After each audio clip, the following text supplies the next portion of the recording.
are you feeling? Good. I'm a little like thrown off just because of the time difference, but it's awesome. I went to the show this morning and saw some of the fans, so it's going to be awesome. Is this your first time? Yeah. My brother's been here before, so he told me that the crowd is awesome. He played the same place I'm playing tomorrow. He says, what was your most memorable concert or gig? Probably playing with Joan Jett. I was on Oprah, one of her final shows, and we played, and it was Women Who Rock. So it was amazing just to be there with, you know, the women that have been around and that have, you know, made artists, you know, possible, women rockers possible. So you have how many more stops after the Philippines? I have a few shows in Australia, and then I get to go home. So I've got, you know, some time actually when I go back home, which is great, but it's work hard, play hard. So I'm looking forward to this next, you know, kind of month and just getting to explore. You left Twitter a while back but signed up for a new account when you started this new tour. What's changed about your tweeting style, and will you continue tweeting even after the tour ends? I think what changed was I shut my Twitter off just when I was home in LA for you know, a few weeks after South America and before coming here. I think it's really good for artists and especially musicians just because you get a completely different connection with your fans and you feel like you really know them. You don't have to tweet about your private life because it's not private anymore and it's not personal, and I don't really care what someone is doing 24/7, and I don't think everyone cares what I'm doing 24/7. And by the way, once it's deleted, there's another Twitter page that is only the deleted tweets. So something is never really deleted. So really read it like 20 times before you put it up because it's never gone forever. And I just think, you know, it's kind of scary when you put something out on the internet, especially I just got 1 million followers, and so to know that 1 million people right away are going to read something, even something that I didn't double check, it's just, you know, I think safer just to really reread your stuff and know that you can stand by whatever statement you make. That's right. How do you deal with the fame, and do you still get that alone time with your family and your friends? I make it super important to have that, you know, and I think it's also, no matter what, you can't get, there's always going to be paparazzi, there's always going to be things like that, you know, in LA, but I think you make it a limit and you know that here's my limit, I deserve respect, I am a person, and I think you just draw your boundaries and you know, if you respect other people and you do it in a way that, you know, is sweet and they don't want to, you know, be mean to you or write bad things, but you just say, this is my family time, this is my friend time, and this is for me personally and for nobody else. 18, you've already done a lot and traveled the world. Do you ever get tired of or stressed? Have you ever wanted to take a break from it all? You know what?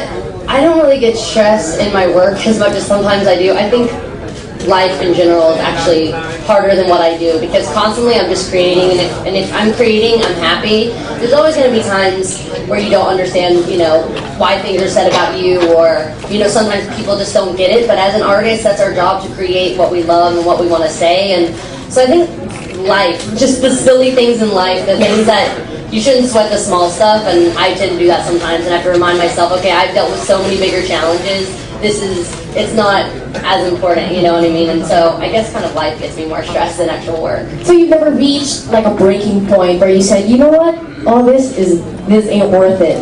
You've never reached that. I don't think when I'm performing, I just remember that feeling and I know it's worth it. And also sometimes I just get stressed. I'm like, what am I doing with my life? Like, I know there's so much greater things that I should be doing in my life when people think that I'm already doing the greatest thing that there can be, and that people know me and I sell my records and I just know there's greater things. But you have to take everything and say, I'm on this amazing platform, I can use this, and if I want to take time to just go do good charity work, go, you know, somewhere else, I can, and I'm lucky enough I can take my family on good vacations and be able to shut it down for a little while. I don't feel like I have to constantly work or do things that I don't enjoy, you know. I'm not a new kid moving to LA. It's like I've worked hard, so now I can take time and take a break, you know. All right. How does it feel, like traveling around the world and singing your songs to people who don't even speak the same language? I'm actually super nervous. The first night I was going on when I was in South America, I was super nervous because I was like, that's kind of what gets me going and gives me the energy is the fans singing along and relating.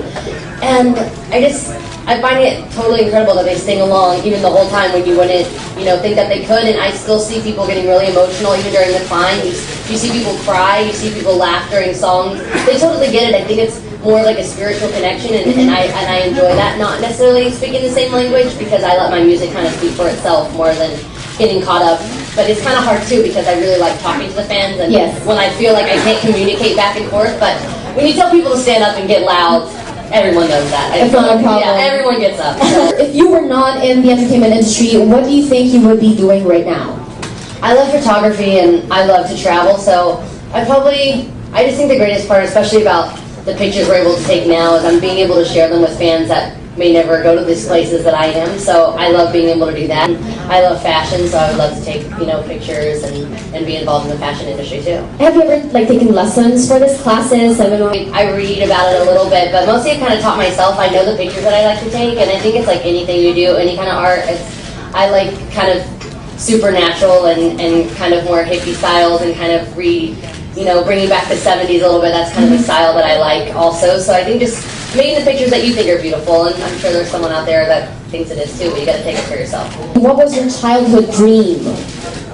Always this, and just always, I was always just excited to learn about every aspect of this industry. I've always wanted to be a singer, I've always wanted to act, I've always wanted to produce, I've always wanted to write, just always wanted to create things, and even if it's not for myself as an artist, but for other artists, so it's always been what I've loved to do, and performing has always been my main one. I would lock my brothers away and make them listen to me sing, and it would always be really bad show tunes and probably not sound too good, but I've always kind of just wanted to perform. Have you ever disappointed your parents about anything? How do you make it up to them? If anyone says they haven't disappointed their parents, they're lying. I can think of multiple times, but my parents are always give me the sit down and the lesson. I think the worst time I ever made them really, really upset was me and my brother. It was right when my mom had my little sister, and so we were kind of jealous of the new baby. And we went down and we broke a window, and my dad was like, "You vandalized. Not only did you vandalize, but your own home. Like, how dumb are you? Like, why would you do that? You're going to get caught. It's your own house. No one else did it." And me and my brother, we had a tree house, and we hid in our tree house for a few hours, and then we needed snacks, and we had to go home. How old were you then? We were probably, I think I was 9, because we had just had my little sister, and my dad gave us a big talking to. But usually my dad just kind of gives us talks, and we move on and try to learn from it. How about as a grown-up? There's always been times where they're not totally excited about your choices, and it's not even just one choice. There's things where me and my family are all completely different. My brother's got his entire face tattooed. It's there's things I wish he didn't have that on his face, but my mom's like, this is who he is, and this is his DNA, and this is what I created, and this is the person that he's become, and so she just loves us for who we are, which is, I think, the greatest. I have the greatest parents just because of that. What is the biggest misconception about Miley Cyrus? I think the biggest one is there's lots of things that people kind of make up about me, but I think the most is just how people could think that I do the things I do for shock value, or I do it for attention, or I never do. I always do things. My dad has always says, everything you do in life comes from a place of love. You will always succeed no matter what.